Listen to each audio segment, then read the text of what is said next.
नमस्कार दोस्तों, यह है वायरल फैक्ट और इस वीडियो के अंदर दरअसल बात हो रही है कि पाकिस्तान हमेशा ये कहता रहता है कि चाइना से उनकी दोस्ती ऐसे ही है जैसे हिमालय से ऊंची और समुद्र से गहरी।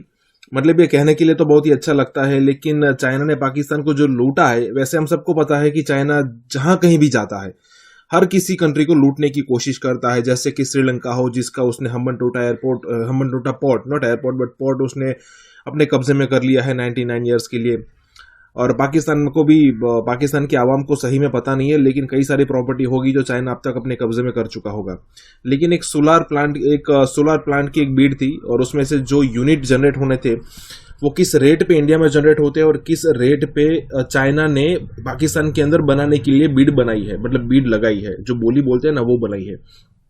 बहुत ही वास्ट डिफरेंस है दोस्तों। तो देखते सबसे पहले इस वीडियो को, इसके बाद इसके बारे में बात करेंगे। नाज़रीन, एनर्जी क्राइसिस पर बात करें तो हुकूमत के लिए एक चैलेंज तो है ही है, साथ साथ जो प्रोजेक्ट्स लगाए गए वो बहुत ज्यादा महंगे लगाए और जिसकी वजह से जो पाकिस्तानी मसनूआत है वो दुनिया में महंगी तरीन हो रही है। डॉक्टर साहब, एक तो मुझे ये बता दीजिए कि हुकूमत की प्रायोरिटीज, अभी हम पहले सेगमेंट में भी बात कर रहे थे, इस सेगमेंट में भी कि प्रायोरिटीज तो थी कि हमने बिजली बहरान को खत्म करना है, मगर ये इतने महंगे प्रोजेक्ट्स क्यों लगा रही है हुकूमत? देखिए शाजिया, बेसिकली एक तो बड़ा रवायती तरीका है बिजली बनाने का, जिसमें फर्नेस ऑयल इस्तेमाल किया जाता है, जिसमें कोयला इस्तेमाल किया जाता है या डीजल इस्तेमाल किया जाता है। ये हम पिछले कई 100 सालों से इन तीनों को इस्तेमाल कर रहे हैं और उससे बिजली बनाई जा रही है। अब ये माहौल की आलूदगी, पोल्यूशन क्रिएट करते हैं और बहुत सारे प्रॉब्लम्स हैं। जो गैर रवायती तरीके हैं, जिसमें सोलर है, आप सूरज की रोशनी, सूरज की गर्माइश से आप बिजली बना रहे हैं, या विंड पावर है, वो नए तरीके हैं और उनकी कुछ साल पहले तक तो कीमत बहुत ज्यादा थी। तो बहुत सारे ममालिक जो हैं वो सस्ती बिजली के लिए डीजल या फर्नेस ऑयल या कोयला जलाया करते थे।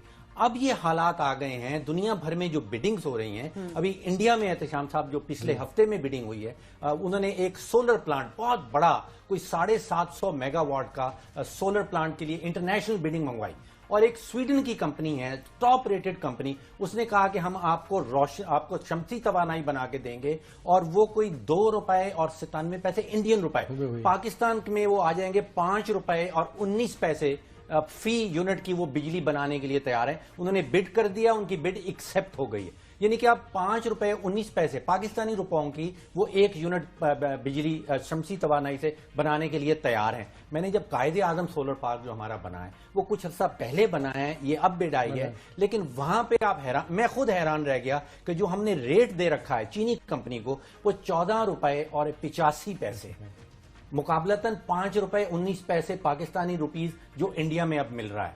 तो आपको वो कोयले से बिजली बनाई जाने वाला फर्नेस ऑयल वाला मामला वो पुराना हो गया है, बहुत नई चीजें हैं। देखें डॉक्टर साहब, दो चीजें बड़ी अहम है जिसकी तरफ आपने इशारा किया था ना, सोलर पार्क का और विंड का, ये जो रिन्यूएबल एनर्जी वाले सारे हैं सिलसिले, इसमें पिछले 25 साल से आप तहकीक करके देख लें कि तकरीबन 20 साल तो इस मसले पे झगड़ा रहा कि टैरिफ उनका क्या होगा। मैं ज़ाती तौर पे जानता हूँ कि वजारतों में बैठे हुए लोगों के अपने वेस्टर्न इंटरेस्ट की वजह से ये मसला तय नहीं हुआ। जो प्लांट लगाना चाहता है उससे मुकबका करने की बात होती है कि जी ये करें वो करें। और फिर आप देखिए डॉक्टर साहब, जो इंट्रीगिंग बात है ना, आप मुझे बताएं हमारे यहाँ कोई यूनिफाइड टैरिफ क्यों नहीं बनता किसी चीज़ के लिए, एक। और फिर ये बार बार जो आप बात कर रहे हैं बिडिंग की, अब बिडिंग तो हमारे यहाँ नॉन एग्जिस्टेंट होगी। सिर्फ 3 मुल्कों की जो है ना बड़ी पार्टी आती है, चाइनीज है, टर्किश है और कतरी कंपनी है। कतरी लेटर भी है, कतरी कंपनी, कतरी तो एलएनजी का ज्यादा काम। अब देखें कि सारा का सारा इनको काम दिया जा रहा है और सारे के सारे कॉन्ट्रैक्ट इनको दिए जा रहे हैं। आप मुझे बताएं डॉक्टर साहब, ये गडानी पावर प्लांट जो था, इसमें 10 पावर प्लांट लगने थे, ये 650 मेगावाट शेल्फ हो गया ना। क्यों शेल्फ हो गया? इसलिए कि वहां पे वो कहते हैं कि टैरिफ नहीं तय हुआ।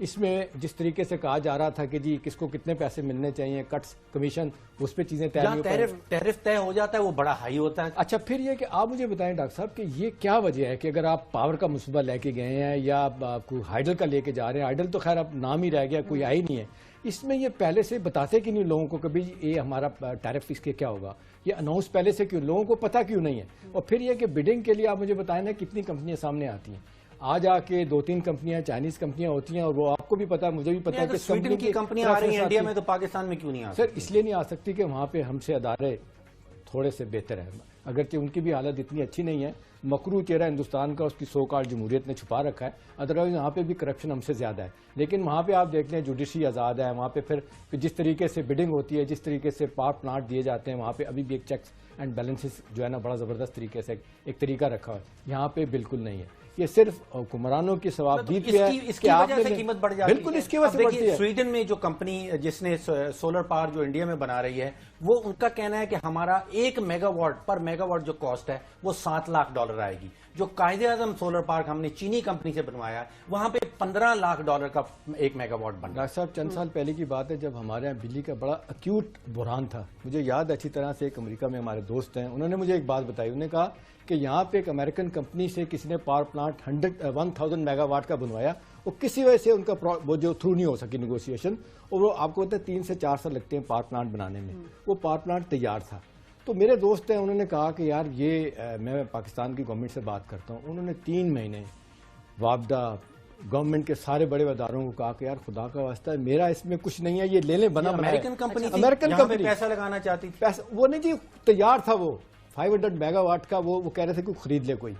इन्होंने कहा, फाइनली उसको कहा गया ब्लैक एंड व्हाइट तरीके से, हमारे दोस्त को बताया मिनिस्टर ऑफ पावर ने, वापदा ने, कि जी हमारे कट्स क्या होंगे इसमें, हमारा क्या फायदा। कट्स तो इंडिया में भी होंगे। नहीं डॉक्टर साहब, इंडिया में भी बेतहाशा करप्शन। लेकिन हमारे यहाँ डॉक्टर साहब देखे ना मसला है, वो बंदा कहता है कि मैंने कहा कि यार इसमें तो मैं चाह रहा हूँ कि पाकिस्तान का मसला हल हो जाए, पाकिस्तान बिजली का बुरहान सर, ये मसला कैसे हल होगा? नहीं हुआ। सुने शादिया, उसके बाद क्या हुआ, वो साहब कहते हैं कि मुझे फिर वहां पे क्या कहते हैं, यूनाइटेड नेशन में जो श्रीलंका के सफीर हैं, उनको पता चल गया कि एक पाकिस्तानी है जिनके कोई बड़े अच्छे ताल्लुकात हैं अमरीकियों से, वो पावर प्लांट है, वो उनके पास आए। उन्होंने कहा यार हमें भी जरूरत है, आप देते। उन्होंने कहा आप ले लें।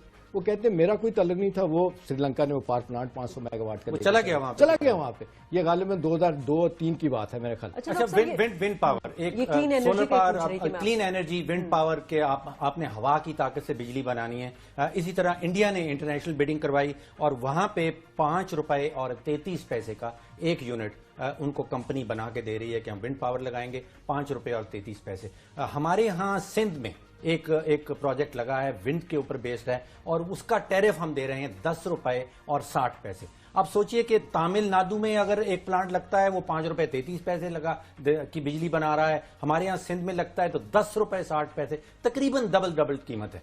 अब ये हो सकता है कि हमारा प्लांट कुछ अरसे पहले लगा था, ये अभी रिसेंट बिडिंग है और टेक्नोलॉजी कुछ इंप्रूव हो गई है, लेकिन फिर भी डबल फर्क नहीं होना चाहिए। अब प्रॉब्लम ये आ जाएगा कि अगर आप बिजली महंगी बना रहे हैं, अब अपनी टेक्सटाइल यूनिट्स को, अपने सार्फिन को सब कुछ ये महंगी बिजली देंगे, फिर वो जो एक्सपोर्ट करेंगे अपने प्रोडक्ट, अपनी मसूआत, वो दुनिया में कम्पीट नहीं कर पाएंगे। डॉक्टर साहब, हमारी टेक्सटाइल जो है ना इस वक्त ओवरऑल 30% से ज्यादा हमारी जो है ना वो एक्सपोर्ट हमारी कम हो गई है। उसकी बुनियादी वजह में से एक बड़ा मसला जो गैस और बिजली का बहरान है, फिर ये महंगा टैरिफ है शादिया, उसकी वजह से वो पैदा ही नहीं कर, फिर कैपेसिटी का इशू है, प्रोडक्शन इतनी नहीं हो रही। डॉक्टर साहब, आप मुझे बताएं कि चाइना ने यूएस ट्रेजरी में $1.2 ट्रिलियन जो है ना वहां पे इन्वेस्ट किया हुआ है, और वो कितने पे है? 1.9%। ठीक है। आप मुझे बताएं कि वहां पे वो जाके नहीं कह सकते हमें ज्यादा पैसे नहीं, जबकि आप देख लें कि अमेरिका के जीडीपी के करीब जो है ना वो उनका कर्जा हो गया, तो लेकिन इसके बावजूद वो कहते हैं जी नहीं, नथिंग डूइंग, कुछ सिस्टम है। शादियां हमारे यहाँ सिस्टम नहीं है। यहाँ आप मुझे बताएं, चीफ मिनिस्टर साहब 3 मुल्कों में आए दिन जाते हैं, खासतौर पर टर्की जाते हैं, चाइना जाते हैं,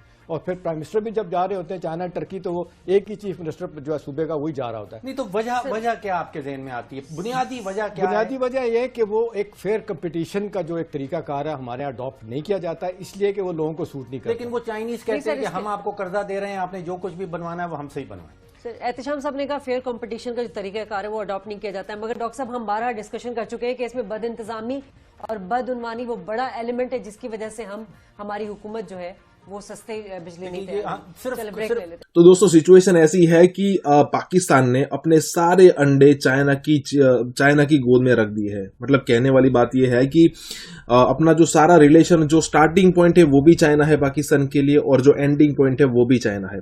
अगर भारत की उसकी कंपैरिजन में भारत की बात करें तो भारत के रिलेशन अमेरिका के साथ अच्छे हैं, यूके के साथ अच्छे, फ्रांस, जर्मनी, इटली, इजराइल, सभी कंट्री के साथ रिलेशन भारत के अच्छे हैं। और इन सारे कंट्रीज को जो मैंने बात की, उन सारे कंट्रीज को अगर ऑप्शन दिए जाए कि आप भारत के साथ, मतलब कोई कंट्री बिगाड़ना तो नहीं चाहता, लेकिन अगर उनको ऑप्शन दिया जाए कि आप प्रायोरिटी किस कंट्री को दोगे, पाकिस्तान या फिर भारत, तो डेफिनेटली उनका आंसर होगा भारत, क्योंकि भारत के अंदर अच्छा खासा मार्केट है। भारत ने अपनी एक मोनोपोली बताई है हर कई सारी फील्ड में।